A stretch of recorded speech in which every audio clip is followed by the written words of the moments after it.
Hey, Shalom, Shalom. Before I begin this lesson, I want to give all praise, honor, and glory to Yahweh, Ba'ashem Yahushai, Ba'ashem Rakah HaKodash.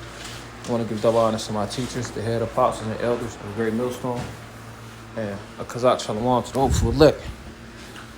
This lesson was inspired by a conversation I had on, we got to work. That's part of the captivity that we're enduring, is working. Some Jakes are fortunate to, have some sort of motion as far as entrepreneurship. But for the vast majority of us, you clocking in. You putting them hours in for Esau. And that's part of the curses. And Jake like to play semantics. You're not going to necessarily experience every single one of the curses. We know Jakes right now who grew up in a household with both their parents. Does that mean they're not an Israelite? No. But it means that when we identify who the Israelites are, besides the spirit of prophecy, and the spirit, trying the spirit by the spirit, this is one of the ways that we identify with being Israelites, is the curses. So this is Genesis chapter 3 and 19. In context, this is Adam receiving his judgment for following after Eve, his woman. Genesis 3 and 19, in the sweat. Well, let's go up. Genesis 3 and 17. And unto Adam he said, because thou was hearkened unto the voice of thy wife. And this is Yahweh Bashim Yahushai reproving Adam and Eve. The previous verse he got on Eve, now Adam's turn. And unto Adam he said, because thou hast hearkened, Shalakim, because thou hast hearkened unto the voice of thy wife, and hast eaten of the tree of which I commanded thee, saying, thou shalt not eat of it, cursed is the ground for thy sake, in sorrow shalt thou eat of it all the days of thy life. Let's see the trees that we should not eat in the garden.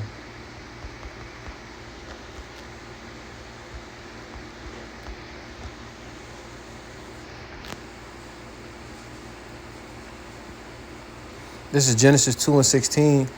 And the Lord Elohim commanded the man, saying, of every tree of the garden thou mayest eat freely. That's plain. Verse 17, but of the tree of the knowledge of good and evil thou shalt not eat of it. For in the day that thou eatest thereof, thou shalt surely die. So when it comes to the tree of knowledge of good and evil, I recommend watching, Elder Apostle Ramab, Elder Bishop Sakaran. But point being, that goes into the left hand of the astrology. It goes into wisdom, knowledge, and understanding of the stars. And, goes into essentially good and evil.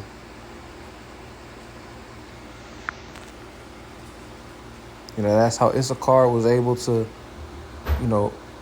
determine the stars and see whether we would have a bountiful harvest, whether we would go to war against our adversaries and win. We would use the knowledge of the stars. But just like everything that Yahweh Bashim Yahushai does, it's a balance. And, that is perverted on the left-hand side with the horoscopes and things of that nature.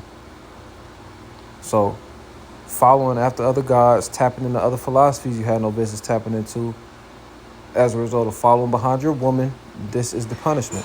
Genesis 3 and 17, and unto Adam he said, because thou hast hearkened unto the voice of thy wife, and hast eaten of the tree which I commanded thee, saying, thou shalt not eat of it, cursed is the ground for thy sake. Because back then, if, say for instance, I was to eat a peach, and I was in the Garden of Eden, if I dropped the pit, eventually a peach tree would grow up and I would not have to till the ground. Now it is not like that. If I eat a peach, I have to go find some land. I have to manually dig. I have to make sure that soil is rich in nutrients. The conditions have to be ideal just to get a skimpy ass peach. But thou shalt not eat of it. Cursed is the ground for thy sake. In sorrow shalt thou eat of it all the days of thy life. And the point being is the sweat of thy brow. You're going to have to work for it. Verse 18, thorns and thistles shall it bring forth to thee, and thou shalt eat the herb of the field. In the sweat of thy face shalt thou eat bread. So you're going to damn sure have to earn it. Till thou return to the ground, right? Ecclesiastes.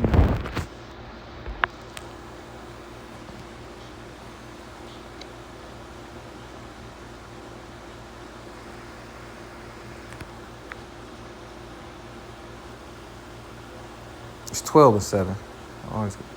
This is Ecclesiastes 12:7. It says, then shall the dust being the flesh, return to the earth as it was. Right, because we all stem from Adam. Adam means Adama. Well, translates to Adama in the Hebrew.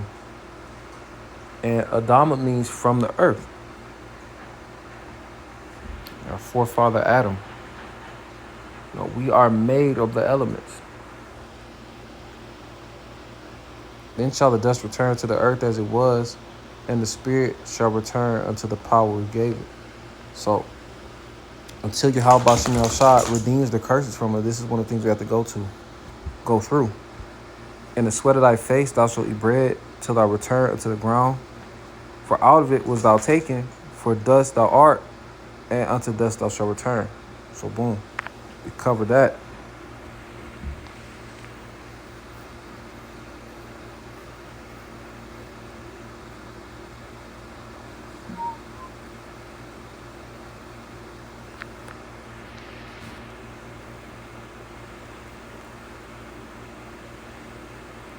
This is Deuteronomy chapter 28 and verse 47, 45.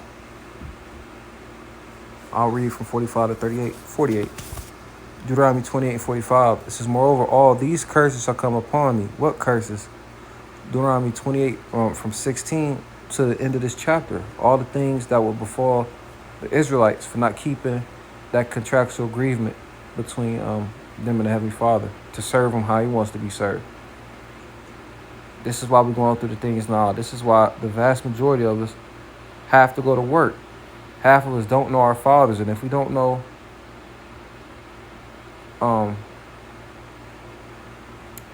Salakia, half of us don't know our damn dads. And if we do know our dads, we don't know our grandfathers. Having an evil eye towards your brother, seem like you can never get ahead in this so-called life we got here. Because of the curses. Moreover, all these curses shall come upon thee and shall pursue thee. That means they're going to follow you. Whether I'm in Jamaica, whether I'm in Antarctica, whether I'm in a remote island somewhere. If you're an Israelite, you're going to have to deal with the curses. It shall pursue thee and overtake thee till thou be destroyed, because thou hearkenest not unto the voice of Yahweh thy power to keep his commandments and his statutes which he commanded. Right.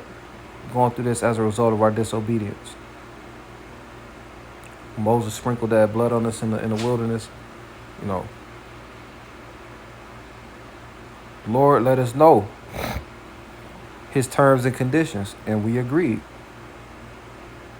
Verse 46, and they shall be upon thee for a sign, that they being the curses, for a sign and for a wonder, and upon thy seed forever. So this is a generation to generation thing. Verse 47, because thou servest not Yahweh thy power with joyfulness and with gladness of heart for the abundance of all things, therefore shalt thou serve thine enemies, which the Lord shall send against thee in hunger and in thirst and in nakedness and in want of all things.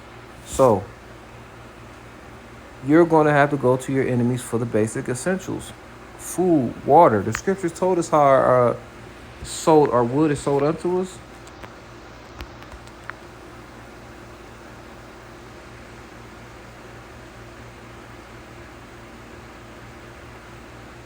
It's Lamentations chapter 5, verse 1. It says, remember, O Yahweh, what has come upon us, Consider and behold our reproach. Again, these lamentations are written by Jeremiah's scribe, Baruch. So another Israelite understanding our plight, putting it on wax. So pursuing to Romans 15:4, we can read it today. Our inheritance is turned to strangers, our house to aliens. We are orphans and fatherless. Our mothers are as widows. So a huge part of our inheritance is that land. And, that's when you're considered a stranger, when you're outside of our land. And right now, we are Israelite foreigners coming out of that Israelite foreigner mindset. Because we not just niggas from East Cleveland, Garden Valley, Parma, whatever. We're Hebrew Israelites. And we have allotted lands. And we have an inheritance that we're looking forward to. But right now, we don't get to see any of that. Why? Because we're enduring the curses. We are the poor, the lowly, the contrite that the scriptures refer to. Another instance of verse 3, we are orphans and fatherless. Our mothers are widows. That represents us as a people. We are defenseless right now. We're very lowly, waiting on Yahweh Hashem Yahushua to redeem us from these curses and establishes us a praise on the earth again. It says, we have drunken our water from money. Our wood is sold unto us. Our necks are under persecution. We labor and have no rest. It sounds like captivity. It sounds like the curses.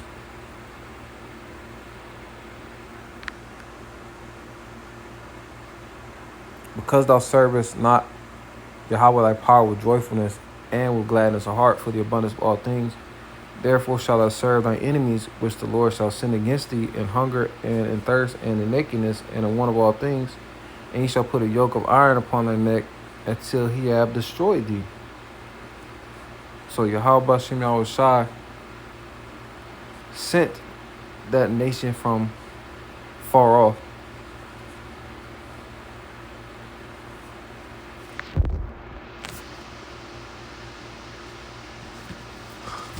And when you, like Elder Pastor says all the time, look at yoke upon